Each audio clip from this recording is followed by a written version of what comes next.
just a quick overview of our schedule today. We'll do a couple of introductions to the YouthLead team. We'll go over a very brief overview of YouthPower 2 learning and evaluation. And then we'll jump right into our introduction to our presenter today, Tanya, do a quick activity, icebreaker activity for everyone, and then get into the presentation. We do have some time at the end for Q&A for the closing, so please stay on, where we'll also be sharing out some other information about how you can stay involved and some campaigns that are upcoming on YouthLead. Briefly, I wanted to do a quick little introduction. There's a number of us joining today from YP2LE team, which supports YouthLead.org and its related activities. So joining us today on the call is myself, Cole Simcoe, as well as Ephraim, who you just met, who is our Youth Engagement Fellow and an Atlas Corps Fellow. And joining us, or watching, I should say, on Facebook Live, Gloria Schultz, who is a Senior Associate of Communication. Just to give you guys a brief overview before we dive into this morning's webinar, I'd like to offer you some background about YouthPower 2 Evaluation and Learning, or YP2LE. YP2LE is supported by YouthPower. It's a USAID funded mechanism for youth-focused programming, evaluation, and research. The goal of YP2LE is to generate knowledge and promote learning on positive youth development, or as we call it often, PYD. PYD is a holistic framework for youth development that assumes all youth have assets that should be invested in through inclusion, access, education, and training. The framework also promotes youth agency that can best be supported by an enabling environment for young people, meaning strong youth networks, supportive adults, youth-based services, and resources. .org serves our young change makers, youthpower.org. So this is focused on youth serving, youthpower.org, which is focused on youth serving organizations. So both are supported by YP2LE and designed to connect our community and share resources on PYD. So with that quick introduction, I'll go ahead and turn it back over to you, Ephraim. Thanks, Cole. So I'll give a brief introduction about the YouthLead.org, which has more than 12,000 members right now from different parts of the world. And this platform is a global hub for young people aged between 15 and 35, and who are working for a positive change and impact in their communities as an advocates, activist, volunteer, or entrepreneur.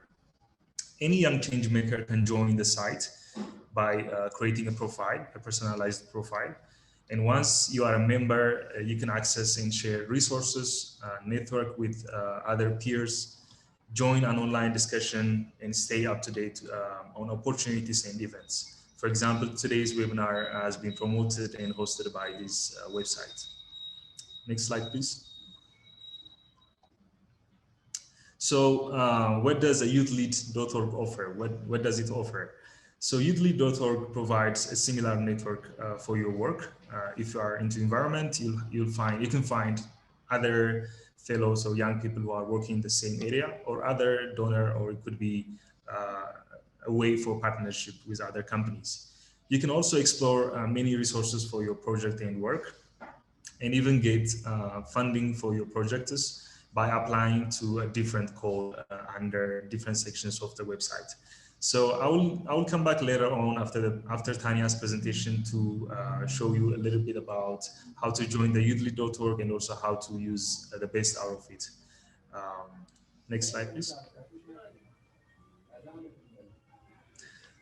So today's presenter is named Tanya Lallmon. She's based in Mauritius and is a lawyer by profession and humanitarian by passion. She's the founder of a Mauritius chapter of the International Youth Council, International Youth Society, Youth Advocacy Council, and African Network of Youth Policy Experts. Moreover, Tanya is a fellow of Young African Leaders Initiative.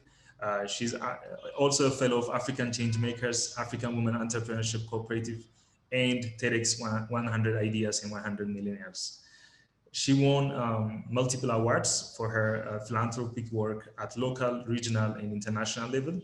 And in the wake of COVID-19 pandemic, Tanya endeavors to amplify the voices of marginalized groups through digital activism on Facebook, Twitter, and Instagram.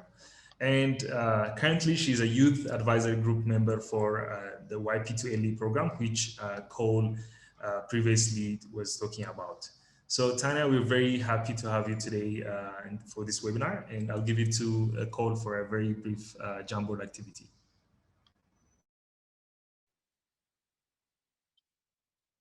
All right. Thank you so much, Ephraim, and welcome, Tanya. We're so excited to have you today.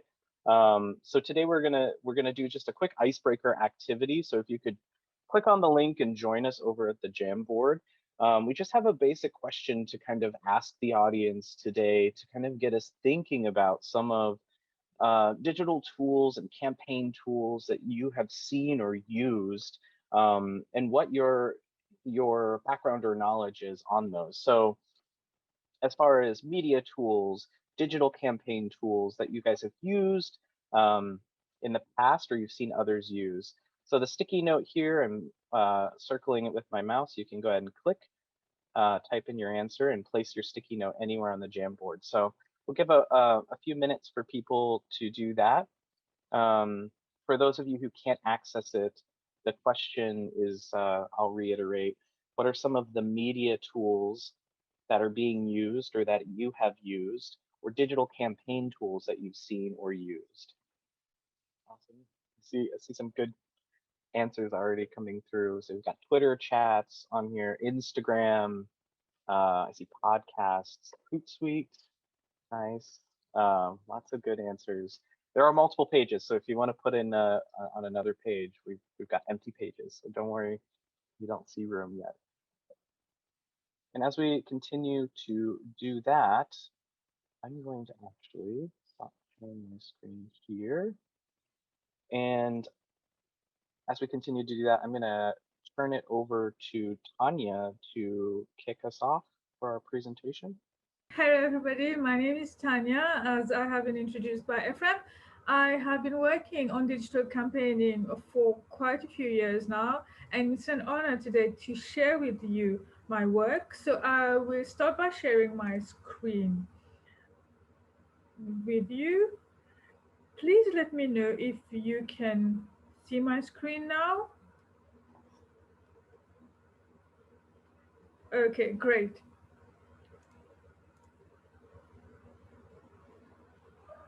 Perfect.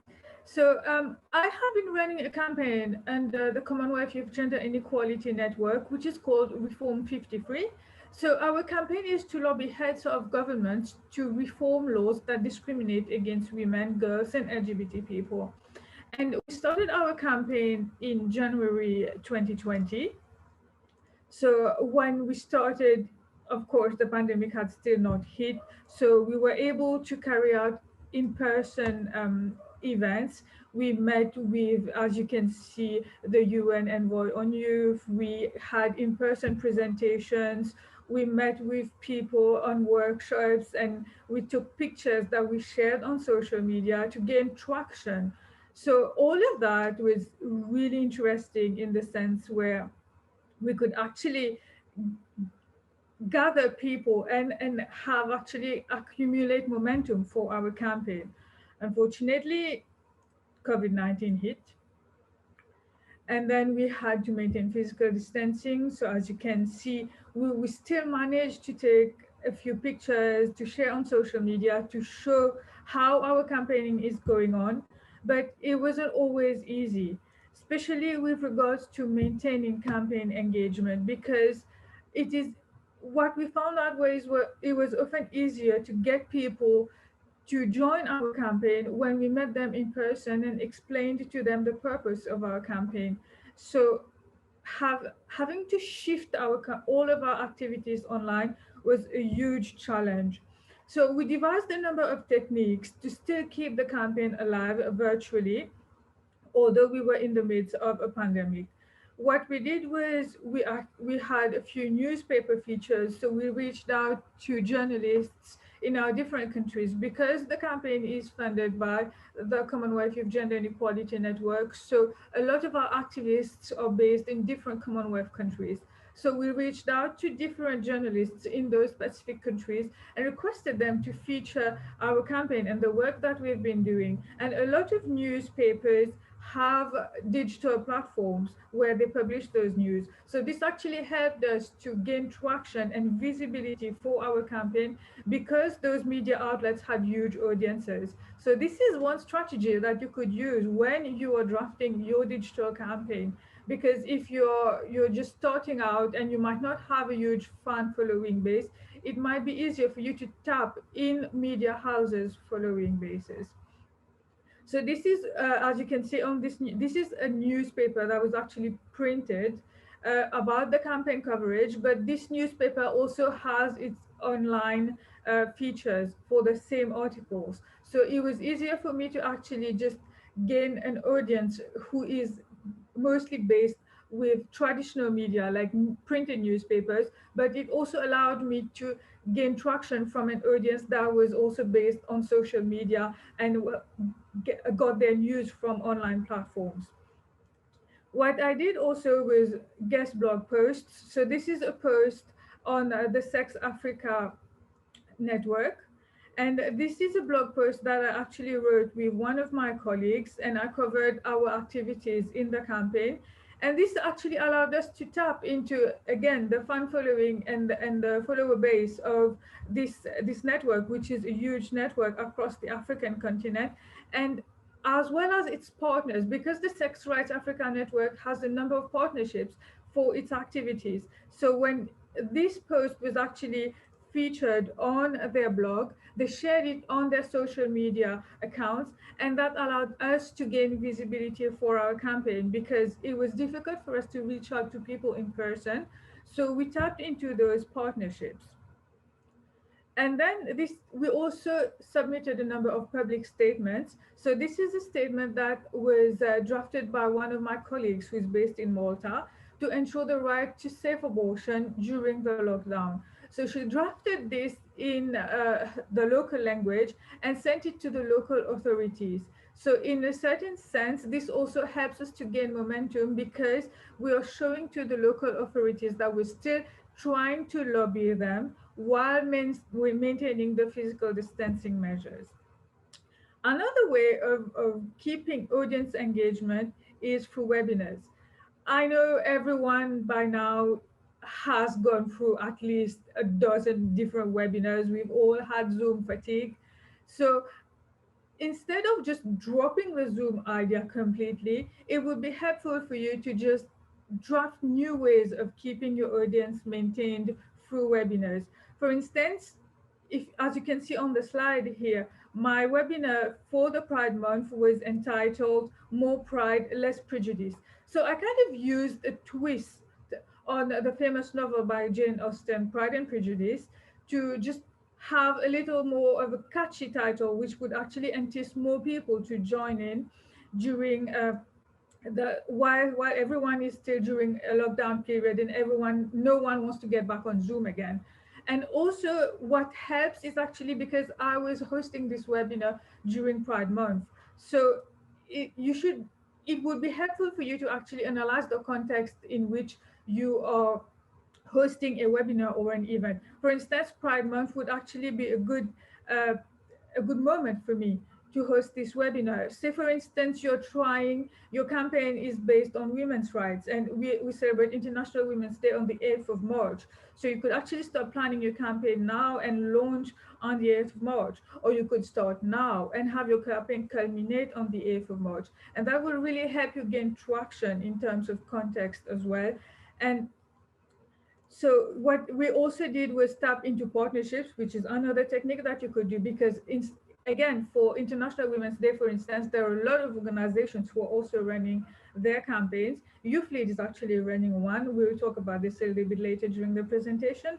So you could actually partner with those organizations, and that would also help you gain visibility and traction. And a lot of times you will find that the causes that you're advocating for, a lot of other organizations are advocating for the same causes. For instance, we were advocating for the right to abortion by choice. And we had this organization that was also advocating for the same thing. So Safe Abortion Now is actually advocating for this.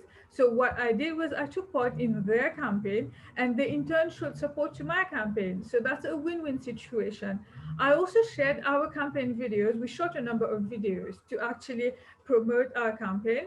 So I shared those videos to other organizations who are running their own campaigns, so that they could share those as content for their own campaigns. But that also helps me boost my own campaign. So instead of just competing with other organizations, it would be more helpful for you to partner with them. And that actually helps you gain resources as well, because when they are sharing the infographics or the videos, it helps you build your campaign at the same time. So moving on, we'll now move on to advocacy campaigning. So before launching a campaign, you must decide what you're trying to accomplish. This may seem obvious, but it's quite common for the campaign objective to be assumed rather than spelled out, and assumptions can lead to trouble. All parties involved in the campaign need to agree to the objectives upfront. Having an upfront agreement on objectives sets the tone for the entire campaign and influences all decisions going forward. So I would recommend three things to consider when setting campaign objectives. Firstly, what is the goal of the campaign? Be very clear about what you want the campaign to do. Should it educate the public about an issue, change behavior, win a short-term political fight? What you're trying to do directly affects how you will do it. Secondly, do you want to change public opinion or communicate messages that are important to you? What do you want to communicate? And what actually helps to change the minds, behaviors, and votes may be completely different things. If your objective is to win on an issue, you need to use messages that research shows actually moves public opinion on the issue. Do you actually want to protect, for instance, LGBT families? Or do you want to talk about protecting those LGBT families? If your campaign is about passing legislation, getting votes, or fighting a ballot initiative, you may need to forego messages that are personally important to you and instead use messages that move the public. And thirdly, is the campaign short-term or long-term? The length of the campaign affects the approach you can take. Short-term campaigns don't have time for education. They need to move people quickly. So alternatively, long-term campaigns can focus on educating the public and changing opinions over time, sometimes just by building familiarity. Keep in mind, however, that long-term campaigns require careful staging to build acceptance over time. If the campaign uses increasingly edgy images or phrasing, make sure you have enough exposure so that people can follow the progression and warm up gradually to the ideas and creative concepts. Also, make sure that the campaign moves slowly enough so that people have time to adjust. Unfortunately, a lot of activists have the resources. Not a lot of activists have the resources to stage effective long-term campaigns.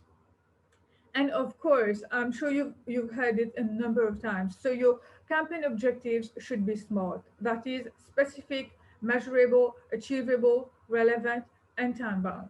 So we'll look into these a little bit more in depth now. So first off, we'll see about media advocacy. So a lot of times, as you have seen from my experience as well, you will need to interact with the media when you are designing a campaign. Not just by media, I don't just mean publishing houses, but you will also need to interact with audiences in public and also on social media. So it's very important for you to determine what are you trying to convey. Framing of your message is very important, like I just said. And also what, like I just explained, what are you trying to do? And what is the aim that you are trying to achieve? I, at the basic level, you will have three types of media advocacy. So, firstly, that's paid media. So, you would have ads, billboards, paid social media boosts, and then earned media. So, traditional media coverage about your issues. And a lot of times, if you are making enough noise, maybe there has been a protest or there has been a backlash against your actions, most of the time you will have coverage inevitably because the media would like to know what happened. But I'm just hoping that you don't receive backlash for your actions, and you just need instead to contact media houses and request them to cover your campaigns. And also, just as a side note, please always be careful about the messages that you're sending. It is very important for you to be careful in your framing, especially if you're dealing with sensitive topics, because these might be interpreted in a number of different ways and hurt the sentiments of different populations. And you would like to ideally avoid backlash as much as possible in cases where your safety might be compromised. So please weigh on the pros and cons and always place your own safety first. So, how do we now draft an advocacy strategy? Firstly, understand your problem. So, what is it that you are trying to do? Are you trying to educate the population? Are you trying to move people? Are you trying, are you battling against a certain cause? And choose the right approach for what you're trying to do. Then research your target audience, identify the right narratives, the right messages, communication assets, so that you can frame your story in the right way. And of course, it's always useful for you to test it first. So try it on a smaller scale, maybe on a smaller platform first to see the reception that you have. If, for instance, you know you might be facing backlash, say from very radicalist groups, then try to soften the message so that it is received in a more favorable way. So going more in depth into what we just explained on the previous slide, I will now delve into audience mapping. So audience mapping means who are you trying to target? And where do the people who you are trying to target, where do they reside, what is say for instance, maybe if they reside in a rural area, but do they spend most of their time in an urban area because of work? Do they travel a lot? Okay, maybe traveling is not a thing at the moment, but it was last year, the year before that, hopefully soon. So you should factor all of that. And what do they care about? So put yourself in the shoes of your audience, and what would they be moved about? What would actually grab their attention, and frame your message in that type of way. And whose opinions do these audience members listen to and respect? If you want to reach teenagers, for instance, then don't try to reach out to them during school hours because they will be busy. So map your messaging according to your audience. For instance, would you like to broadcast your message early in the morning while your teenagers are getting ready for school, or is it after they've come back from home, or if back from school they've come back home, or are you trying to target an adult audience who is more available over the weekend? Are you trying to target an elderly audience who is not really tech savvy? So would you maybe try to use traditional media in this case, or would you try to reach them in any other way? And what type of framing would you use in that case?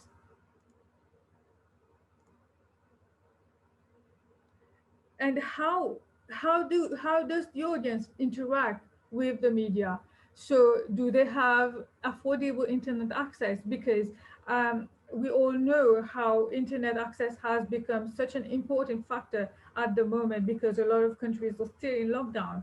So if your audience has internet access, then is it expensive or is it accessible for them?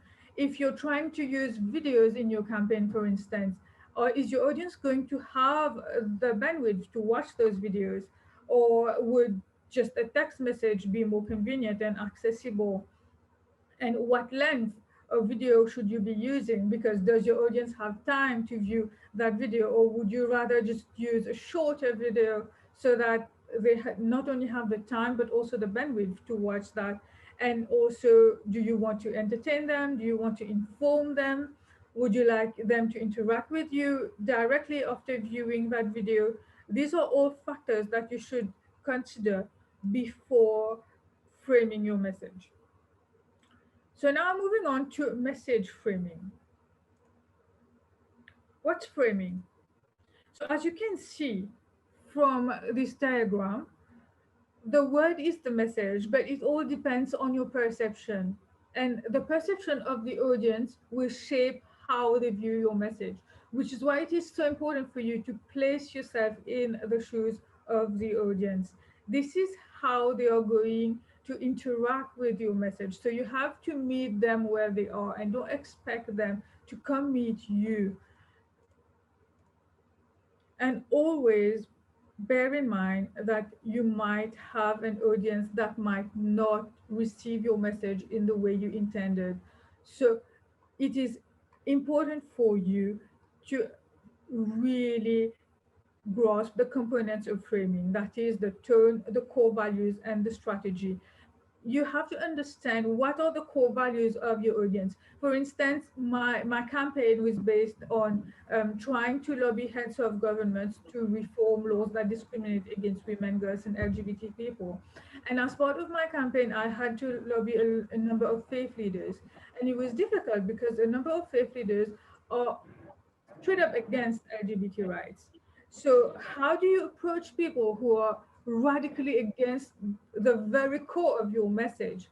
You try to soften the blow in a certain sense. Okay. So, for instance, what I used was a message of love that every religion embodies, and the message of brotherhood, and that we are all created in the image of God.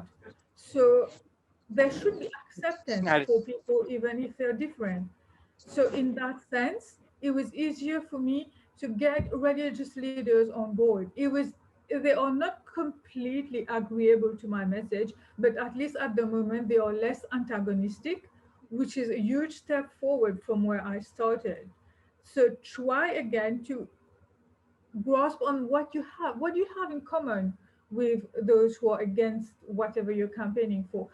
You will always try to find some common ground with the people you're trying to convey the message to. If for instance you're in your late 20s and you're trying to get in touch with people who are in their early teens, then try to understand what are the latest trends for young people now. What are they interested in? What type of music are they listening to? How can you tap into that database so that you can get your message across? So as I have just mentioned, so good framing is really important, so that and it is equally important for you to have affirming and inclusive language. And by that I mean you need to have you need to bear in mind the audience that you're trying to tap into. And given that a lot of campaigns now are on social media, it is crucial for you to also understand that a lot of people do not have access to maybe audio or video. So it would be good for you to, for instance, have closed captions or maybe language translations so that your message is accessible to a wider audience, and it will be easier for you to gain traction for your campaign. And as I mentioned before, do not be aggressive. Try to find common ground with your audience so that there is less antagonism.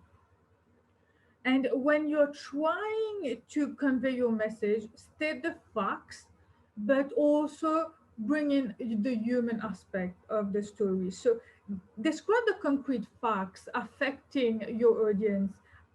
In my case, for instance, I would identify laws that discriminate against people or protect them. But I will also share human stories so that it helps us connect.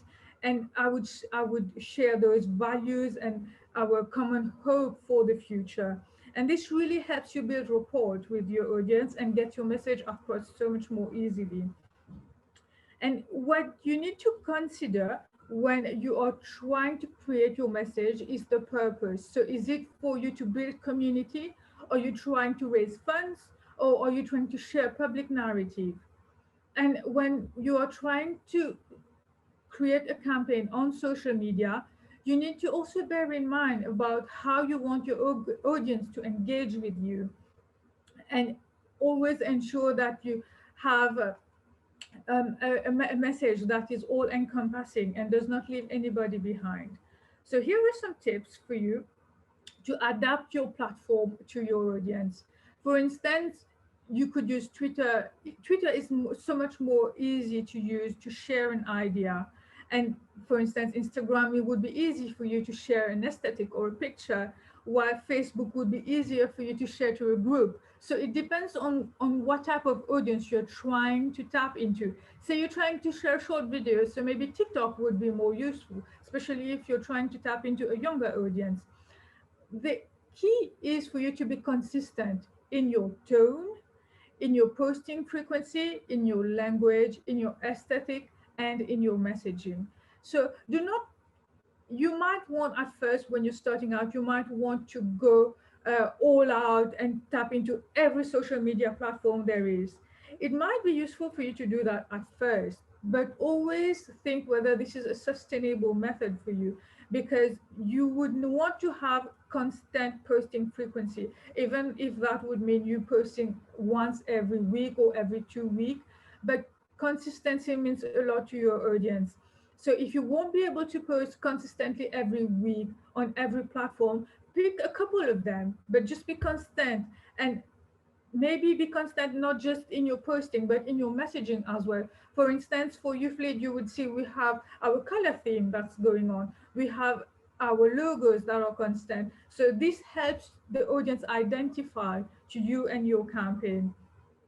Using social media management tools can centralize all your publishing, analyze performance, track social mentions of your brand to make it easy for you to sort through messages and reply in a timely manner. Because always remember, it's always helpful for you to engage with your audience, be it on a one-on-one basis or as a group.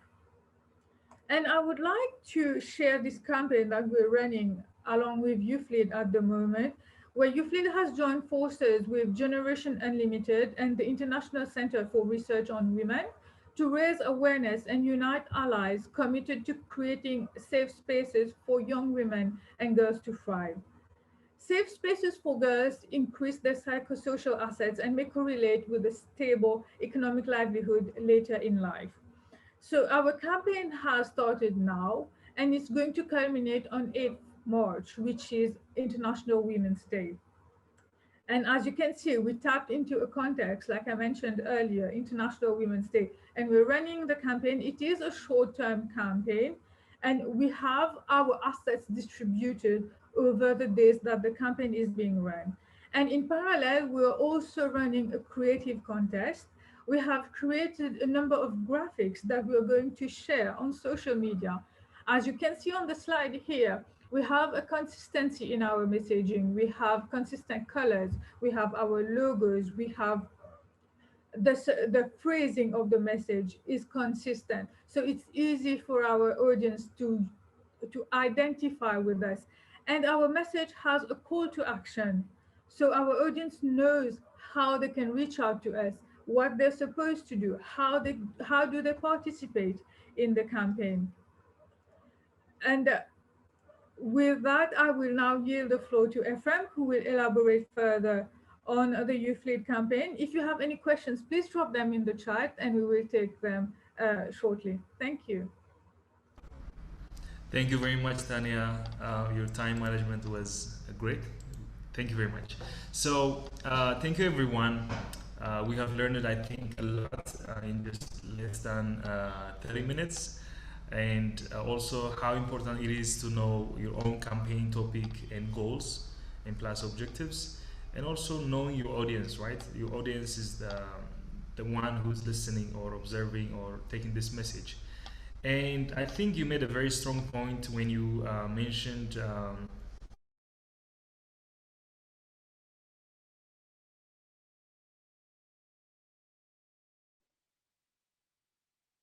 Uh, sorry, my internet. Can you hear me now? are you there, Ephraim? Yeah, can you hear me? Okay. Yes, now I Sure. can hear you. Perfect. Sorry about that. My internet just went off. So, when you mentioned fact plus emotion, I think this is to fully engage our audience on for our digital campaigns, and I think that was really a strong point. And now we will open the floor for questions and answers or any insights regarding the topic and the session. You can either raise your hand and ask a question, and feel free to put your video on while you are asking question.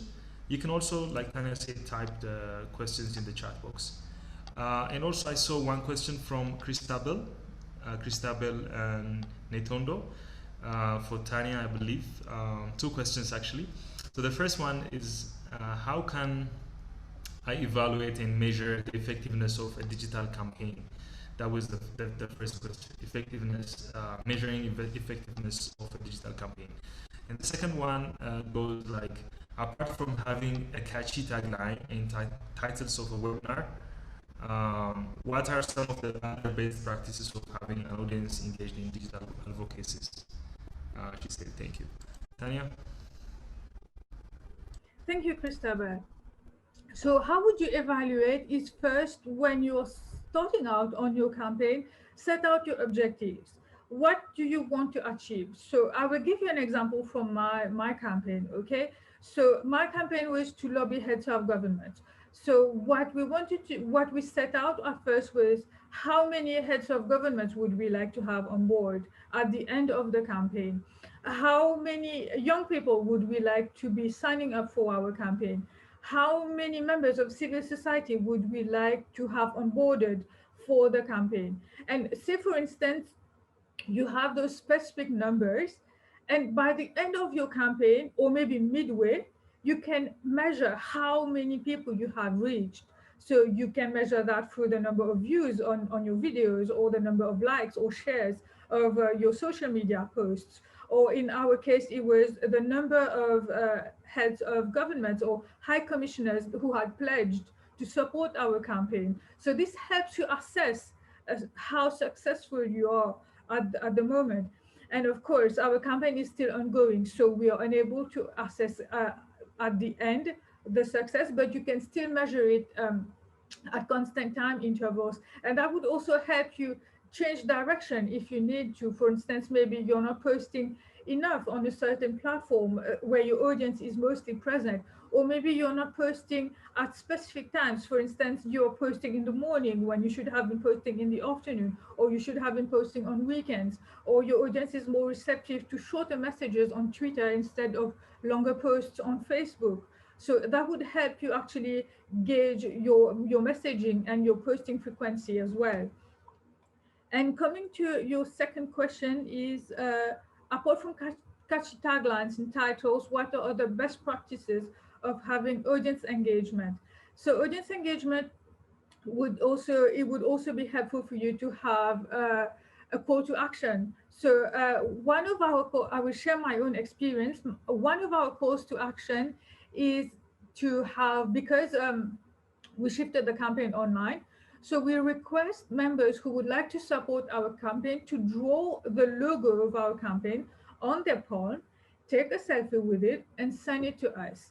And then we share it on our platforms. So that actually helps us not only gauge how many people we have reached, but also help those people engage with us, because then when we're sharing those posts, we tag them, we're sharing this in our stories, we're tagging them in our stories, and they can share those in their stories. And when those are visible on their stories, then their friends will share that, and maybe their friends will be interested in taking a selfie. So at the end of the day, what we're doing is just combining all of those selfie pictures in one huge collage, and we're going to showcase that to heads of governments to show them that we also have a huge base on social media and online who would like to engage with us. So engage with us and support our campaign. So in that sense, you could totally adapt your way of engagement with your audience. For instance, what we did at YouthLead recently for our Reaching 16 campaign was to have people draw Reaching 16 on their face masks and take a picture with it and share it on social media to show support for the campaign. And this would be helpful for you on Instagram because Instagram is really picture friendly, but you could also do that on Twitter and retweet people who have shared your hashtags, or you could engage with people via Facebook. It's also helpful for you to have one-on-one messaging if that's something that could work for you. It's more time consuming, but it actually helps so much more engagement with your audience on a one-on-one basis. I hope that answered your question. Please feel free to ask any more question or raise your hand using the reaction button. Thank you, Tanya. So we have two more questions coming. First one from Zaira, um, asking, how do you manage global campaigns in dealing with language and cultural barriers? Do you do multiple translations and context adaptations? Oh, That yes, was the question. absolutely. It is crucial for you to understand the context. For instance, my campaign is pro LGBT rights, but that's not always something that's welcome in a lot of countries. So you always have to adapt it to the context. Don't just go out there and for instance, in countries where LGBT rights are against the law, you could we have had activists who have been persecuted.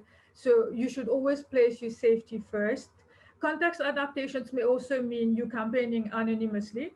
And if that's something that would be viable for you, then sure, why not use VPN, create another profile, do not post your picture up front, and still move forward with the campaign.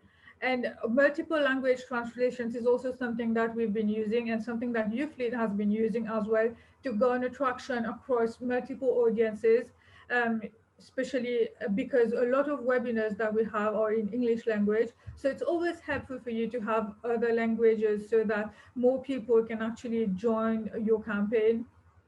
And it would help for you to have a team that's multicultural because that would actually help your audience identify with certain members of that team, and it would help interaction in the local language.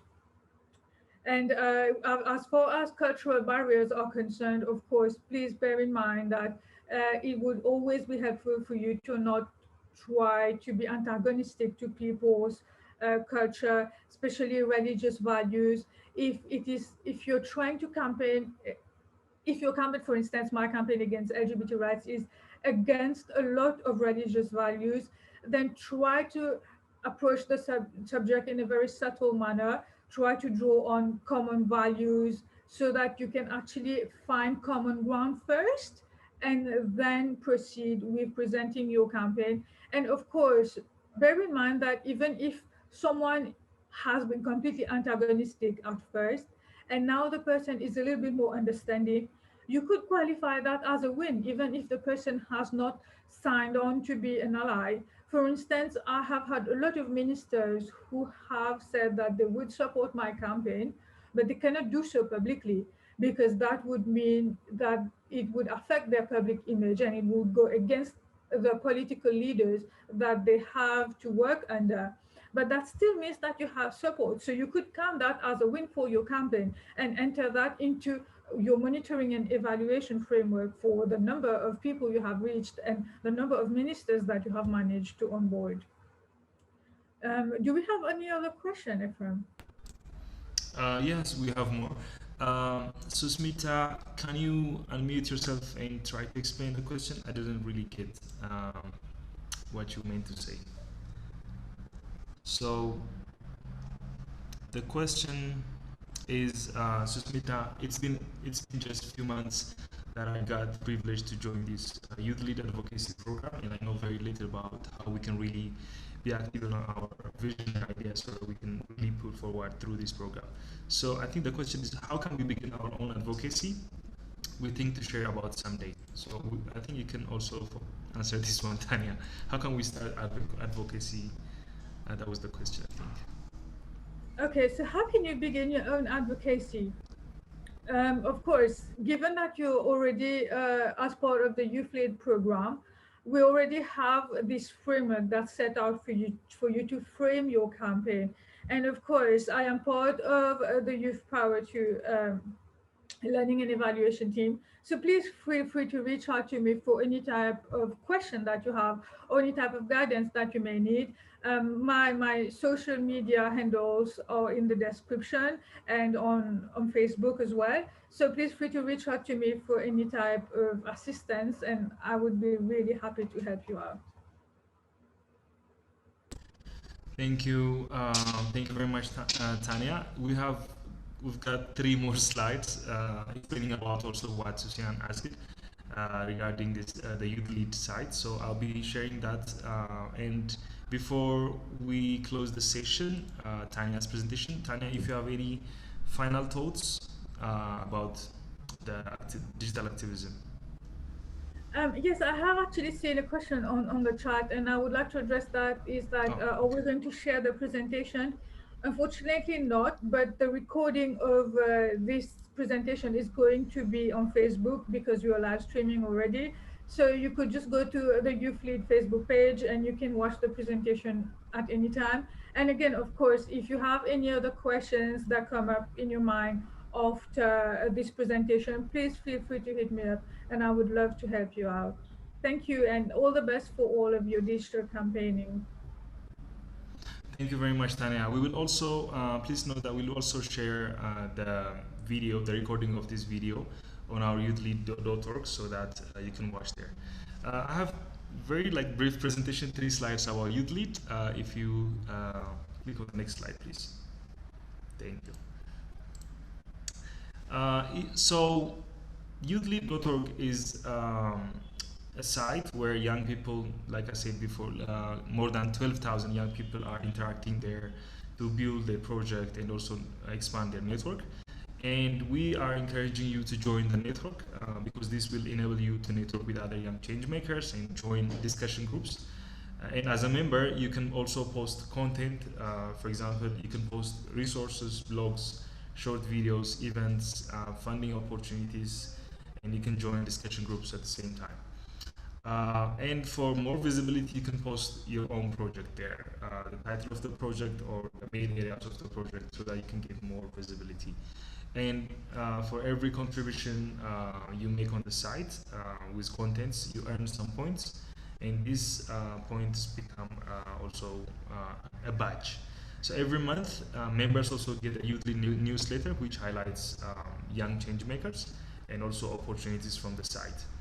You can also follow us on our social media, Twitter, Facebook, and recently we have also Instagram, and we're sharing young people's stories and also different success and also projects. And above all, reach out to our speaker, Tanya, today and continue the discussion about this topic on our YouthLead discussion group. Next slide, please. And finally, we would like to thank our various sponsors who are promoting YouthLead to their youth networks and contribute resources, event, and various funding opportunities.